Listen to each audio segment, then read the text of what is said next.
Welcome back to Chicago News Weekly's holiday podcast. And I'm here with one of the most influential political minds in ever, Delmarie Cobb, who is a political and media strategist. Thank you so much, Ms. Cobb, for joining. How are you? I'm fine. Thank you for having me. I would like to know, I want to get real quick with you. I want to know how you got started in politics, in the political field of journalism first. Well, actually, I grew up in it because my dad worked for the Board of Elections for 30 years, Oh, wow. and my mother was his right hand person. She was a housewife, but during elections, she was out there passing petitions, getting people to go vote, making sure, that they had all the supplies they needed at the schools, the polling places, and all of those things. So I literally grew up watching that every day of my life, and Mm. so it was in my blood. And of course, coming up in the '60s and being very politically active, and then I was a TV reporter for 10 years, and at the end of that, I was trying to figure out what I was going to do with the rest of my life. And it just so happens it was the beginning of the 1988 presidential campaign. Whoa. And I wound up getting hired to be Jesse Jackson's national traveling press secretary when he ran for president. Wow. And so when I came back, I was a talk show host on VON for a year. And then I decided to see if I could marry the two things that I am most passionate about, and that is journalism and politics. I love that. She's like me, but like super accomplished with a lot more credentials thus far. I love that you decided that, I think a lot of times, especially right now, there's a pressure for journalists or people in general to pick one niche and one career path and stay in that lane exclusively. What was it that made you decide, you know what, actually I'm gonna stay in both lanes, toe on both sides, and I'm gonna pursue it this way? Well, I had to. I love journalism, and I love television and media. And I actually, when I ventured out on my own, I started my own television show called Street Life, Mhm. which was a news magazine like 60 Minutes in 2020, but we covered it world news from an African American perspective, Mhm. and had Black people in every capacity working on the show. And I did that for 5 years, but in the meantime, I was still doing politics, Mhm. but that was to keep the doors open. Right. And so at the end of the 5 years, the show didn't make it. I mean, we were on PBS. We got two shows done. Mhm. We won an Excellence in Journalism Award Love it. while we were on. But I realized, you know, this is what's keeping the doors open. Mhm. So this will allow me to figure out how to do both of these things that I love doing and make a living. And I was able to do that. And I think, and when I got into it, uh, political consulting was just beginning to be a cottage industry. Yeah. And so nobody really knew what I was doing. Mhm. And I remember when I was doing my first campaign, you could tell, because here I had a little bitty office that I was able to get downtown. Mhm. And, people are used to doing campaigns to get a job. Yeah. And so they didn't understand what it was I was doing. So they were a little suspect. Yeah. And it's like, no, I don't want a job, but I do want you to win. So Yeah, I wanna help more, you. yeah, so I can get more clients. Yeah. And so when they realized that, and they would call the office at 11 o'clock and I'm answering the phone, Mhm. and they realize I'm still there, that's when it all changed. And people realize, she's doing this for a profession. She's not doing this to get a job. Absolutely. I love that. And you know what? It's like project management on steroids when you think about it, because it's like a lot of times you do have to go and stay at the position and stay. So you get this person elected, and then you become chief of staff, and you have to stay there in that media position. No, I just believe in you. I want to get you to where you need to go so I can then take and create more assistance in the world differently. I love that because you can help more people that way. Yeah, and I get a chance to do all the things I know to do. Mm-hmm. Which whereas if you're on a job, you're pigeonholed Yeah. in most cases. Yeah. And so now I get to write commercials, I get to direct commercials, I get to, if I want to, I get to develop the issues. I write the speeches. I do the literature. I oversee how the literature goes. Mm-hmm. So I get to do everything that I've learned over all these years. I get to do each campaign. I love it. So, and it's like being a reporter. And I think being a reporter helped because you're used to having a different story every day. Mm-hmm. Well, this is having a different candidate every 3 to 6 months. I love that. So, have you been? So, there's a lot going on in the city right now. With your knowledge and your acumen, and not if you're working with any clients that are within the city council, you can exclude that portion of it. But the mayor's scorecard is at 19% as far as his favorability right now. Do you feel like that is fair for Chicagoans to feel that way? Or do you feel like he's not getting the shake that he should be receiving as it relates to? I've heard a couple of people say, he's been here 18 months. He's just getting started. He's, doing his best. How do you feel? What's your point of view on that? So first of all, we knew we were hiring somebody Mm-hmm. who had never been in the job. Absolutely. And so we knew there was going to be a learning curve. Yeah. And that they were going to be learning on the job. For sure. And so we knew what we were getting. Mm-hmm. So don't, for us to sit up here and be all aghast right. at the fact that he's learning on the job and he is making some rookie mistakes. Mm-hmm. And he does need to have some seasoned people around him. And I do say that. But I support him. And the bottom line is, I said to a white reporter who asked me how did I think the mayor was doing. Mm-hmm. And I said, well, he hasn't harmed anyone. And so he said to me, well, that's a pretty low bar. And I said, no, I don't think it's a low bar.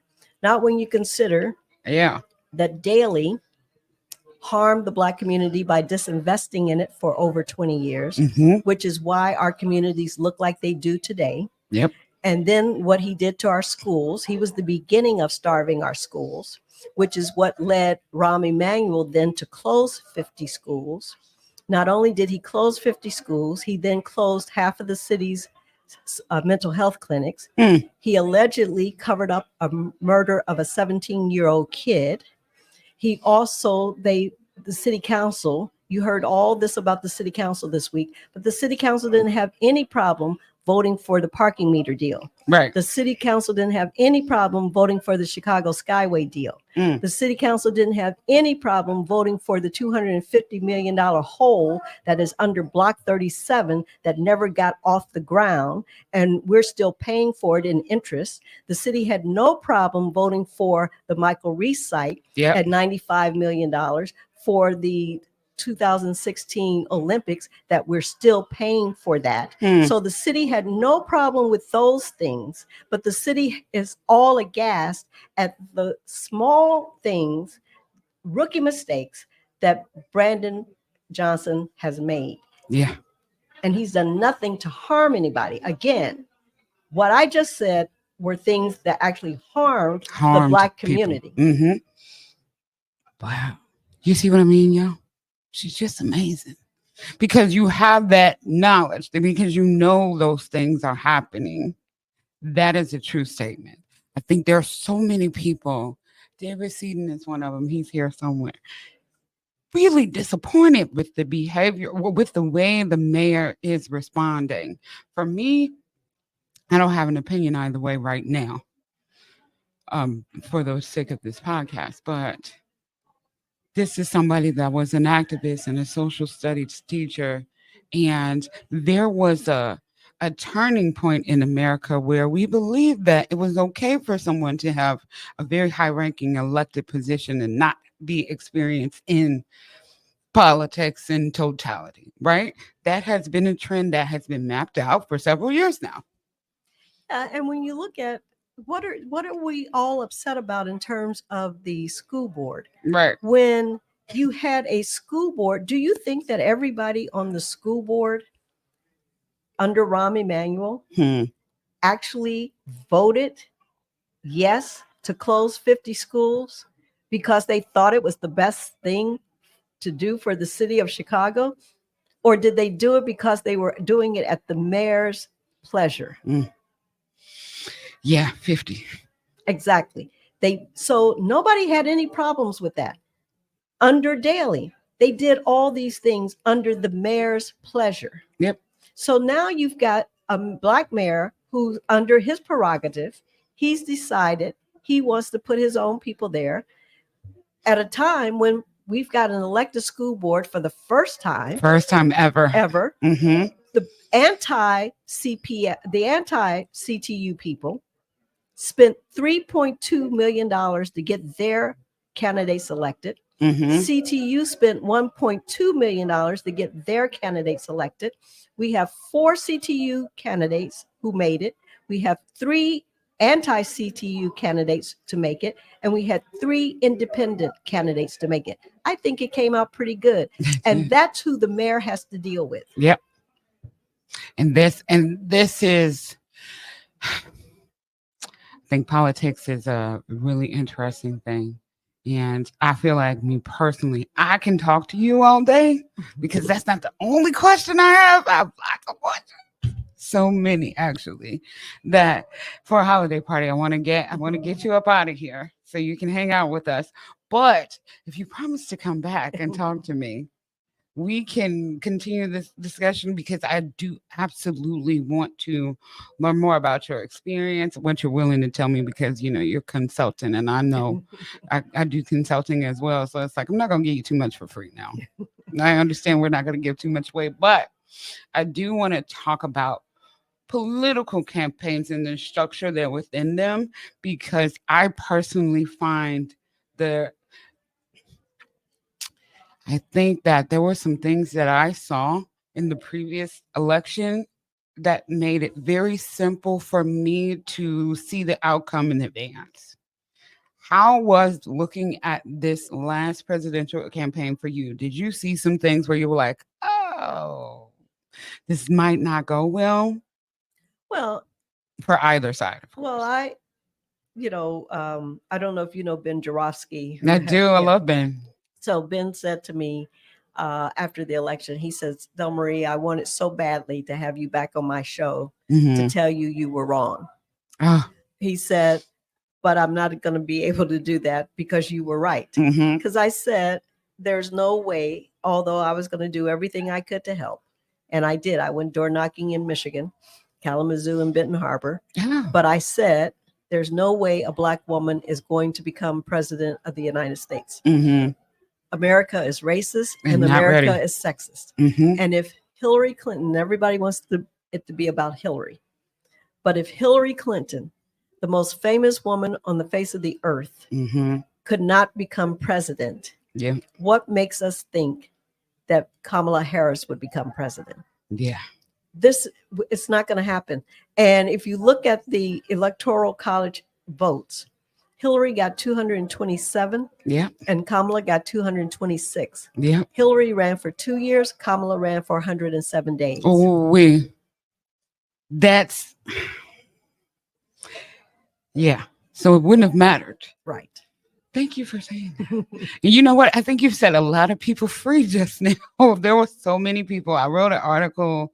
I'll send it to you. It's called Girl Get Up, because I saw a lot of our cohorts very discontented and sad and upset. Girl, get up. Did you really think these people, this America? I often find that those contest shows like The Voice or American Idol or those type of shows are really indicative in how America feels about Black women. They don't win a lot. I was going to say. They don't win a lot. And I don't watch them that often. I can't tell you the last time I saw, I think what was a Fantasia one? I remember that. And when the times I have watched, I've noticed that. Yeah, and they could be the most vocally skilled. They can be the most poised, the most talented person out there. And yet, no. Well, it's the same way with Dancing with the Stars. Yeah. It's the same. That's how America is structured, right? Those are the people at home on their couch. Those are the people galvanized to tune in every week. Those are the people invested. Exactly. And we lose. Exactly. And that's not pessimism. That's statistics, right? And this reality. I mean, Kamala didn't lose because uh, everybody wanted Donald Trump. Right. Kamala lost because so many Black people didn't vote. Yeah.